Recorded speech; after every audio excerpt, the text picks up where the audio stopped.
Morning. This recording is for Pre-Algebra Chapter 8, Lesson 3, Slope and Intercept. I need you guys to pay really close attention because I will expect you to be pros at this during Algebra 1. So please, please, please, please, please learn it now and you'll have a much easier time next year.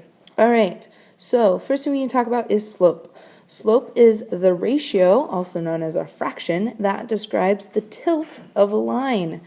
And we can describe the slope as the vertical change over the horizontal change.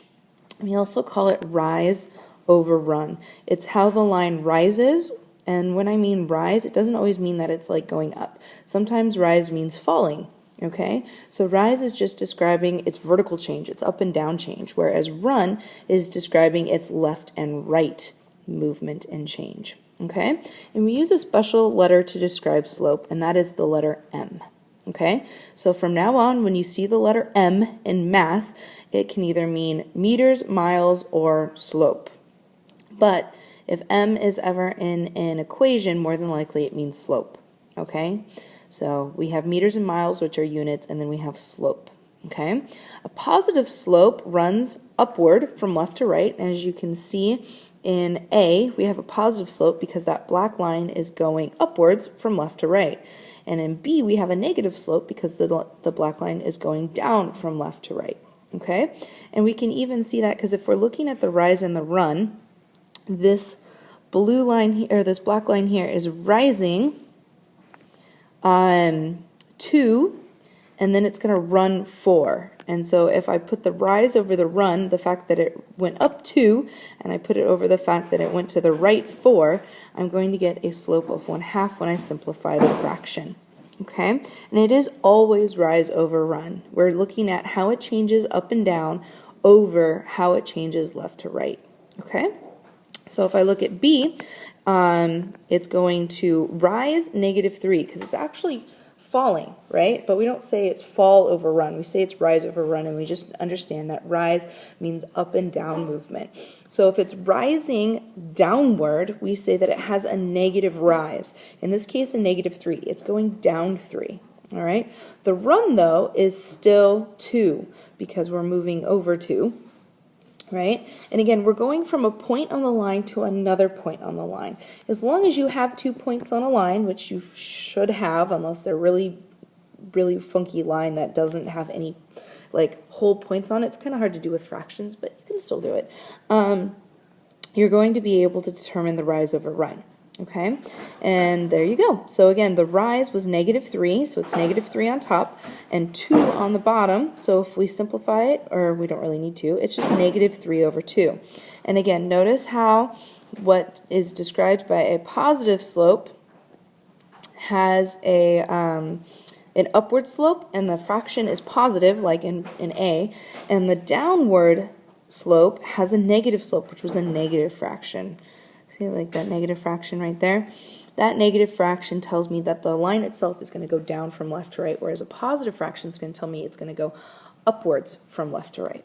Okay, and both of those equal the slope of each line, which is why we use the letter M. There we go. Okay, let's move on. We can use an equation to determine the slope, especially if we don't have it graphed, if we just have 2 points. And we use the equation M equals y2 minus y1 over x2 minus x1. And that basically allows us to look at the difference in the y-coordinates, which allow us to rise, and the x-coordinates, which allow us to run. So basically, this is the rise over run equation. Okay? It's pretty easy, but it is a little difficult keeping track of what's the y1 and what's the y2. Okay, and I do recommend you memorize that along with the rise over the run. All right, so point C is -2,6 and point D is 4,3. And it doesn't matter which one you pick to be the first and which one you pick to be the second as long as they stay lined up. So if I do 3 over 3 minus 6, because I've basically chosen this point to be my 2's and this point to be my 1's. Okay? So the red is the y2's and y1's, the y2 and the x2, and this point C is the y1 and the x1. All right, and you subtract them, and it's always subtraction. It is always subtraction. Always, always, always, always, always. All right? All right, so we're going to go ahead and do the subtraction so we can figure out the slope. So 3 plus negative 6, and adding the opposite will help. It'll help you stay less confused later since it is subtraction. We have 3 plus negative 6. 3 plus negative 6 is negative 3, and 4 plus 2 is 6. And originally it was 4 minus negative 2, but add the opposite and you get 4 plus 2. All right, so go ahead and simplify the fraction, and you get negative 1/2, which means the slope of the line that has these 2 points on it has a slope of negative 1/2. All right, and always remember that if you end up with a whole number as a fraction and you're trying to find slope, you can always place it over 1. So an example would be like if I have a slope of 2 and I wanted to write it as a fraction, it'd be 2 over 1. If I had a slope of negative 3, I'd put it as negative 3 over 1. Okay? All right, so here are 2 special cases when it comes to slope. So we can have horizontal lines that go from left to right, and they have a slope of 0. And I can even prove it by using the slope formula that we just talked about to figure out that it's 0. Whenever you have 0 as a numerator, it is 0. The only thing is if you have 0 as a denominator, like you would here for a vertical line, a line that goes up and down, whenever you have 0 as the denominator, we say it is undefined. You shouldn't divide things by 0, and it gets a little messy, and we just call it undefined. All right? So if they ever ask you to find the slope of a vertical line, like this one, just know that the slope will be undefined. Okay, moving on. Slope is undefined. Beautiful. Okay, so here is a real-world application for you. A store sells, not sells, sugar in bulk for 25 cents per pound. We're graphing the relationship where X is the pounds of sugar and Y is the cost. And we're comparing the slope of the line through the points in your graph and the ratio. So each point here, there we go. So 1 pound of sugar costs 25 cents, 2 pounds of sugar costs 50 cents, 3 pounds of sugar costs 75 cents, 4 pounds of sugar costs $1, and 5 pounds of sugar would be $1.25, but you get the idea, right? So if I use each of these points, the fact that 3 pounds of sugar costs 75 cents and 1 pound of sugar costs 25 cents, I can then stick it into my equation. Again, that equation is y2 minus y1 over x2 minus x1, and that gives me the slope, okay? And so therefore, I put in the 75 over 3 here because those both came from the same point and these two came from the same point. And again, it's the y's over the x's. Okay, excuse me. So if I go through and I use the formula, this one, and I come up with a fraction and I simplify it, I basically figure out how much 1 pound of sugar costs. And basically this is just a quick way to find a unit rate. Excuse me, because the slope is a good way to find the unit rate. Okay? All right, let's move on. So let's go ahead and talk about the y-intercept. The y-intercept is the point where a line hits or intercepts the y-axis. All right? If you could think of the as the line is an airplane and it's flying, and the y-axis is like a airport the airplane has to fly over as opposed to land at. It's where it intercepts that airport above it or on top of it. It's going to hit the y-axis, okay? So the y-intercept is always 0b. And it's not going to make much sense other than the fact that, again, the y-intercept is where the line hits the y-axis, all right? So this line hits the y-axis at 0, 3. The 0 will always be there on the y-axis because the y-axis is always on x equals 0. So wherever the line hits the y-axis, it's always going to be 0, 3. Okay? But we can use this information to help write an equation that represents this line. In the past, you've taken an equation, you've plugged in some values for x, figured out y, plugged in, graphed the ordered pairs, x, y, x, y, x, y, and then connected the dots. Now I'm going to show you how to find that equation as opposed to taking the equation and then graphing. I'm going to show you how to take a graph and turn it into an equation. All right, so now that we know what B is, we can talk about writing slope-intercept form. Slope-intercept form is something that you need to memorize, you need to be super good at it, and you need to never forget it. In your math career, you're going to use it all the time. All right, so y equals mx plus b is what we call slope-intercept form, where y would be the y in a ordered pair, m is the slope, x is the x in the ordered pair, and b is the y-intercept. Okay, well now from this graph what we've got here, we've already talked about the b actually. We know that the b is the y-intercept, and we know that b is the y part of the ordered pair of the point where the line hits the y-axis. So in this case, the y-intercept is 3. Okay, but now we're ready to talk about slope. We're ready to talk about the rise over run. Well, since this has a negative slope, and we know because this line's going downward from left to right, we know that it needs to be negative, okay? It needs to be negative. So the rise, which is always rise over run, is actually going down. The rise is a -2, and the run is a +4. So we're going to put the rise over the run, which is -2 over +4, and we're going to end up with -1/2 out. All right, sorry, I had to pause for a second. I'm back. So that gives us the slope, which is again -2 over 4 simplified down to -1/2. And we know that the slope needs to be negative because my line is going down from left to right. All right, so let's go ahead and replace the m with the slope, and there we go. That is the equation of the line. And you could always go in and check by testing a point. Let's say I wanted to test this point, which is the point -2, 4, and so if I plug that into this equation, I should get a true statement. So 4 equals -1/2 times x, which is -2 plus 3. Well, -2 times -1/2 is +1. +1 plus 3 is 4. So it's a true statement. So that's how I know that my equation works. If I plug in another point into it and see if I get a true statement. All right, moving on. So now, we need to talk about graphing slope-intercept form, which is a little complicated. There's several steps, but I think it'll make sense as long as you understand that the first thing you do is you take care of the y-intercept, and then you graph the slope.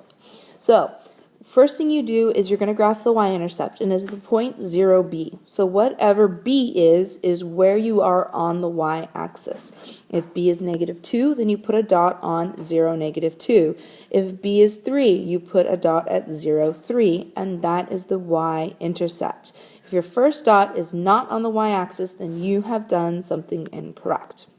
All right, just remember, if it is ever y equals mx minus b, which if I go back a second and play, you'll see me write it in there, which I did very quickly. So how about I erase that and show it again?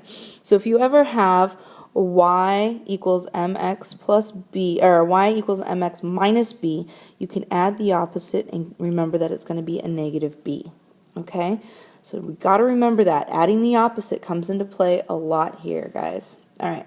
So once you have the y-intercept, from the y-intercept, starting at the y-intercept on the graph, graph the slope, rising with the numerator of the slope and then running with the denominator of the slope. And here are two little hinty thingies. If the slope is negative, you choose whether to put the negative on the denominator or on the numerator. Either way, it's going to work out. Don't put it on both. Pick which one you're going to use. And it doesn't matter which one you use, you're still going to get the same answer, but you can only put the negative on one of them. Now, if the slope is positive, but you need to graph backwards instead of going right or and then up or down or whatnot, you can actually make both the numerator and the denominator negative to still produce a positive slope. And I will give you an example of that in just a second. So there are your hints. Oh, and this is the negative over a negative thing. So if you had a positive slope and you need to go backwards, you can actually make both of them negative and you're going to get the same effect. Whereas the positive one is going to go up 2 to the right 3 and the negative one's going to go down 2 to the left 3. And they both end up being on the same line actually. Okay, so let's go ahead and graph some using those steps. So the first thing I'm going to do is graph the y-intercept. And just remember y equals mx plus b, and the y-intercept is b, and where it is the point 0b, and the slope is a fraction, which is rise over run. So let's go ahead and graph the y-intercept.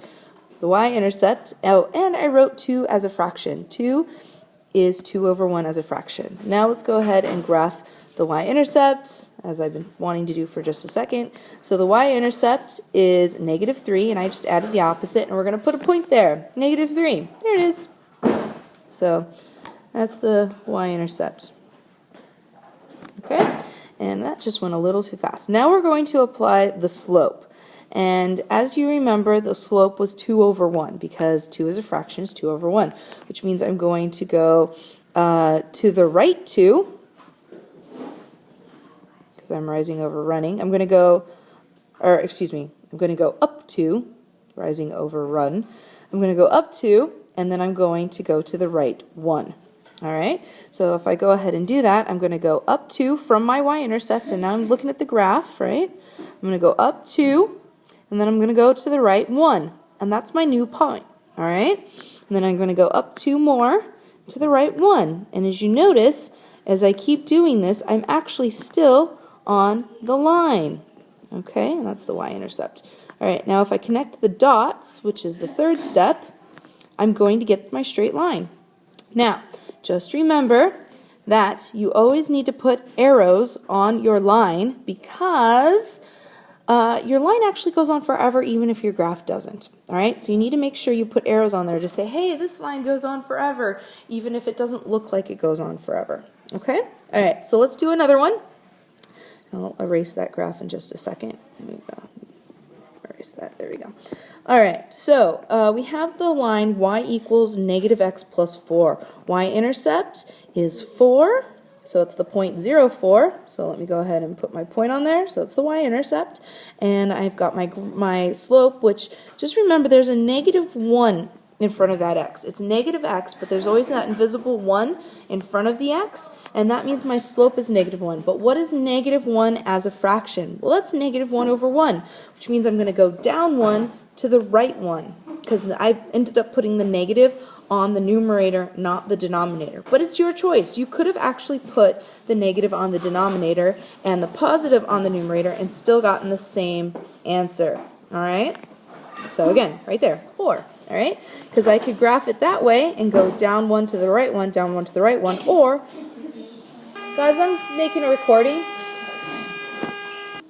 Alright, sorry about that. The bell rang, it was crazy, you were all there, anyway. Alright, so you can go down 1 to the right 1, down 1 to the right 1, but you could also put the negative on the denominator instead of the numerator and go up 1 to the left 1, and you'll notice that you're still on the same line if you go up 1 to the right 1, and that was a little fast.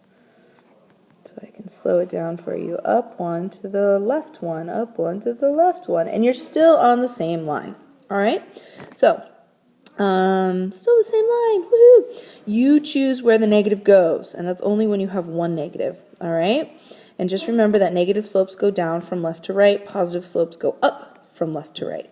All right, so I believe this is my last one, and I have y equals 3x minus 1. The y-intercept is negative 1, so I need to put my point on 0, negative 1. Slope is positive, so my slope should go up from left to right. Right. And 3 as a fraction is 3 over 1, but I could also do negative 3 over negative 1 and go down 3 to the right 1, which if I do that there, I go that way, and then if I go, if both of them are positive and go up 3 to the right 1, I'm still on the same line. Alright guys, that's it. Sorry this video was so long and sorry for the interruptions. Bye.